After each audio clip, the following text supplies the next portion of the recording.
তেসরা ডিসেম্বর বাঁকুড়া জেলায় মেজিয়ায় DVC worker ইউনিয়নের নির্বাচনী প্রচারে যোগ দিতে যাওয়ার পথে দুর্গাপুর স্টেশনে এসে সাংবাদিকের মুখোমুখি হলেন পরিষদীয় মন্ত্রী শোভনদেব চট্টোপাধ্যায়। কি জানালেন তিনি, শোনাব।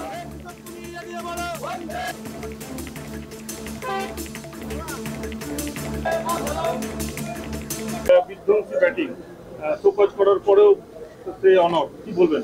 না, শোকজ করার অনর ঠিক নয়। তাহলে আমরা ওকে আমি চিঠি পেয়েছি, আবার আমি মিটিং ডাকবো, গিয়েই বিধানসভায় গিয়ে মিটিং ডাকবো ডিসিপ্লিনারি কমিটির, শৃঙ্খলা রক্ষা কমিটির। সেখানে বসে সিদ্ধান্ত নেবে এবং আমাদের সর্বোচ্চ নেত্রী যিনি আছেন তার কাছে আমি তার সাথে পরামর্শ করেই আমরা সিদ্ধান্ত নেব।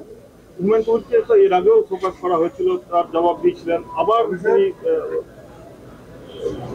না, ওর চিঠির মধ্যে অনেক কথা লিখেছে, সেগুলো নিশ্চিতভাবে দল বিবেচনা করবে।